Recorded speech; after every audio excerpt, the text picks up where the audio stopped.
Demak, boshladik. O'tgan safar 25-sahifasida olgan ekanmiz.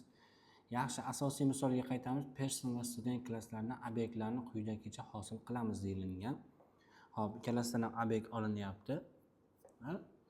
Final John person qilinyapti, final Jane student qilinyapti, print John full name, print Jane full name qilinyapti. History ga grade grade nuqta b Jane ga nuqta grade nuqta add history. Hop, demak, endi bizda ikkita klass ochilinganida student va person shulardan obyekt oling deyilyapti. Misol uchun biz person qilib obyekt olsak ham bo'laveradi. Person endi student.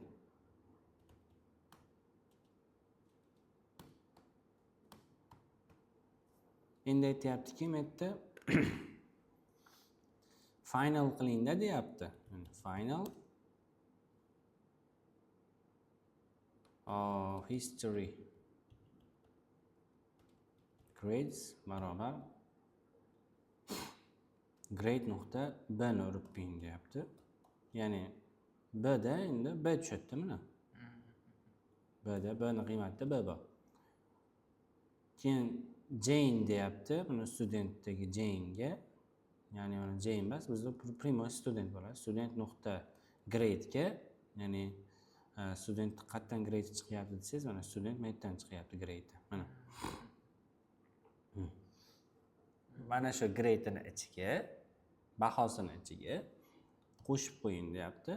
Add nimani qo'shar ekanmiz? History grade da, ya'ni tepadagi history grade da. Ya'ni bunda nima bo'lyapti?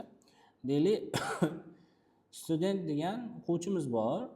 Biz uni baholar jadvaliga B sini qo'shib qo'ydik. Baho nima tarixiga. Print misol uchun. Student nuqta grade qilsangiz, mana shu o'sha konkretniy bitta student baholarini oladigan bo'lsangiz, student bahosi Jane degan student o'sha bizdagi o'sha aynan bir student bahosi B. Agar misol uchun history grades add all qiladigan bo'lsangiz, add all qilib turib, keyin list qilib tiqishingiz kerak. List method propertylari bor edi. Endi misol uchun grade nuqta a qilsangiz ham bo'laveradi. B olgan, A olgan deydi. Shu narsa haqida gaplashdik. Overriding method parent methods, ya'ni parentlarning metodlarini qayta nima qilish, chaqirish. Misol uchun personda full name degani bor ekan. Mana hozir personga nima qo'shamiz? Ya'ni personga string full name, misol uchun person full name. Endi mana bu yerda obyekt olinganda o'sha gapiradi. Hozir mana bu yerga asad deb tursak, o'sha mana studentda parent degan klassda argumenti bor, konstruktori bor. Undagi konstruktoridagi ma'lumotni siz qayta chaqirishingiz kerak deydi. Shuni call super qilib qo'ysangiz bo'ladi. Endi mana misol uchun full name deydigan bo'lsangiz, siz tepada person degan klassda misol uchun nima qildingizmi? Deylik mana konstruktor yolladingizmi? Buni balasini ham konstruktori bo'lishi kerak. Xuddi shunaqangi holatdagi full name degan konstruktor bo'lishi kerak. Misol uchun super nuqta qiladigan bo'lsangiz, tepaga murojaat qiladi super. Ya'ni o'zini person degan klassiga murojaat qiladi. Student otasi person. Student super nuqta full name. Tepadagi full name ni otib berdi. Endi qiziq savol. Studentda nima o'zgaradi? Student ham xuddi shunaqangi nimasi bo'ldi?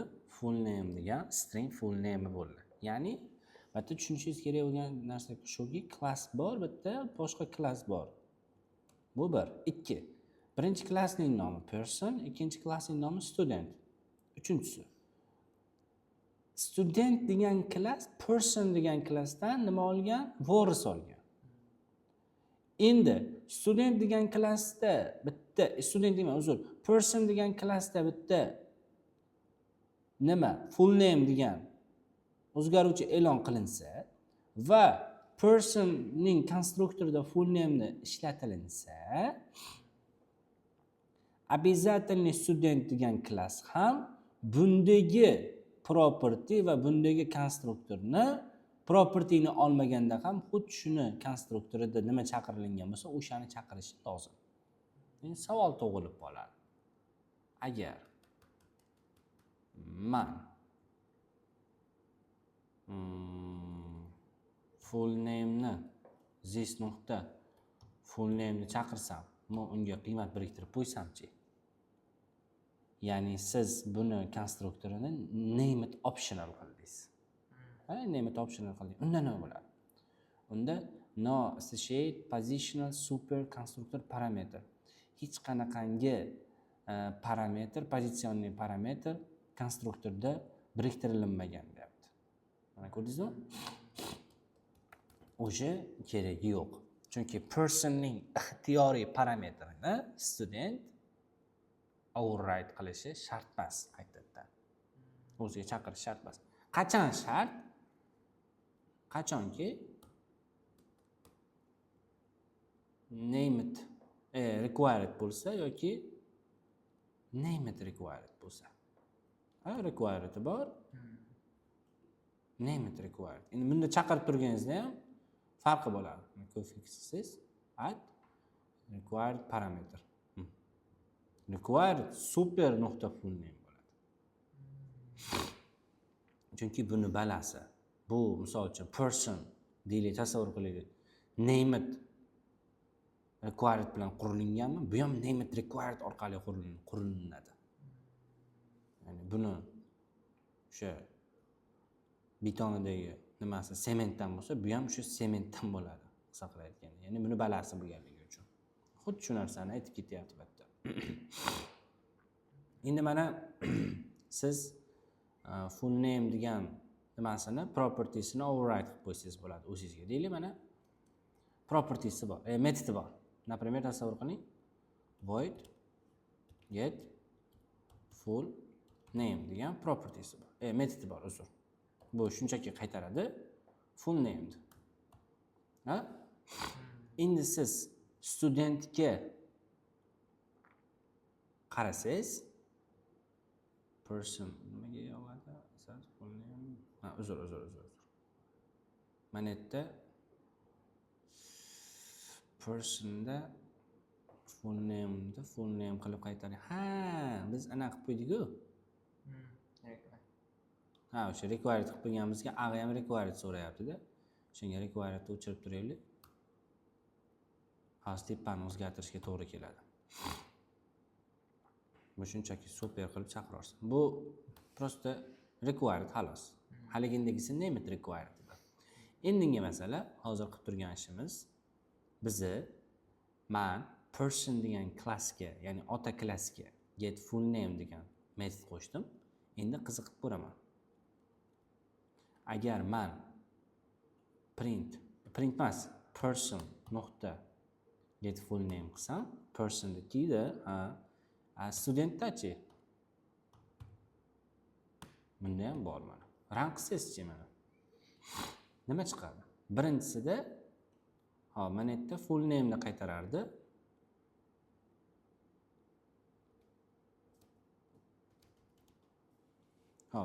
Person full name prosta qaytaryapti full name da. Bu qaytarsam print qilib qaytarsin-da. Hali konsolga chop qilinishligi uchun full name ni print qilib qaytarsin. Asad Salom. Demak, o'ylaysizki, demak, man person degan klassga get full name deb turib metod qo'shsam, men nima ham ishlataverar ekanman-da deysiz. Student degan klassda ham ishlataverar ekanman-da deysiz. Mana, sal bunday ajratib tursin. Mana. Ha, xuddi shunaqa. Faqat bu yerda aytayaptiki, person degan metodni student degan metod o'ziga moslab turib ishlatsa bo'ladi. Mana hozir ko'rsataman. Alright. Ha, misol uchun u void bo'lgan bo'lsa, void bo'lishi shart, prosta qaytarib turganda nomini boshqacha qilib qaytarsa bo'ladi. Ismi bunaqa deb misol uchun. Deylik, o'shani gapiryapti. Faraz qilaylik, siz talabaning to'liq ismi person matnini chop etishingiz standart usuldan boshqa chop etilishini xohlaysiz. Hozir aytdim-ku. O'sha person holatidan boshqa holatda chop etilishini xohlaysiz. Buni full name getterini override orqali qilishingiz mumkin. Student sinfini pastki qismiga quyidagi ikki qatorni qo'shamiz. Shunchaki siz student degan klassda get full name degan narsani bitta bossangiz override bilan chiqadi. Bu qaytaradi super.override super.get full name get full name da qaytaradi. Prosta qaytarib turganda qo'shimcha ishlar qilsa bo'ladi. Deylik, mana bu yerda print student classning override da. Misol uchun, endi qarang, run qilayotganmiz.